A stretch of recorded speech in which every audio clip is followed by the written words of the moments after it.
If you've already set up an AI agent in your 800.com account, there are a couple of things to know about creating a new agent or editing your current agent. I'm going to go through those now. Head to your AI agents page and then just click on agents. Now I'm going to create a new agent and it's going to look a little bit different than your initial flow that you went through. So click new agent. And there are a couple of paths you can take here. Since you've already trained an agent on your website, you can simply bring that same information through by toggling on scheduling, lead qualification, and customer support. It will retrain the new agent on your existing website, so you can just use it in a slightly different way or make adjustments to it. If you want to train your new agent on a new website, you actually have to head up here and click on change. And then you type in a new website into this field.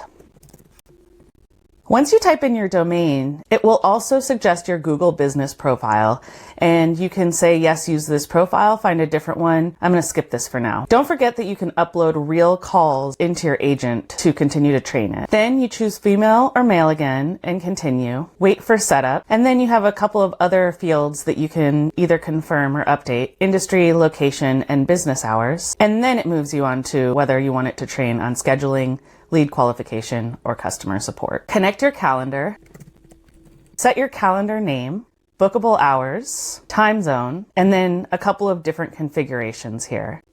You can also set when your AI agent is going to be answering and what number it's going to answer on. Set it to answering every calls, missed calls, or after hours. Now you'll be left on the agent editing page. Here, take a look through all of the settings and make sure that everything's set up properly and enable your agent.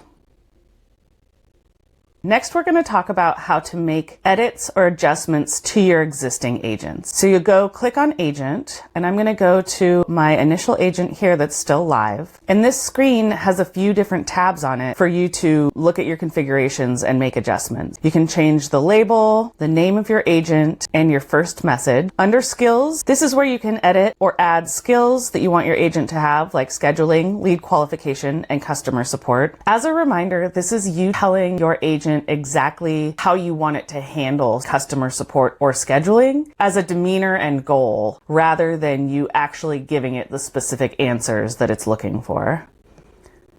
Here's where you give your agent tools that it can use, like a webhook, MCP server, or SMS. Knowledge is actually where you are training your agent. So you can retrain it here from your website if you've made updates. You can go into any of these specific knowledge bases, edit them, make adjustments manually here, and then click save or X out here. Head to numbers and fallbacks to double check which number your AI agent is answering on, and take a look at the escalation policy and fallback numbers that escalation policy might send somebody to if they say certain words. Under notifications, this is where you can set up notifications for your own email address to make sure you know when people are calling via email, after every call, only for important calls, or once a day.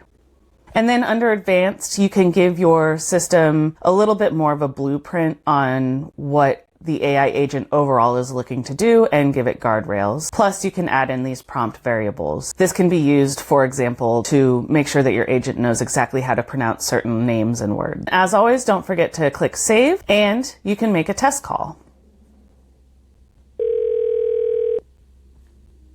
So that is how to create a new agent when you already have an existing one, and how to make updates and adjustments to your existing agents. Please feel free to reach out to us at any point if you have questions about building an agent yourself.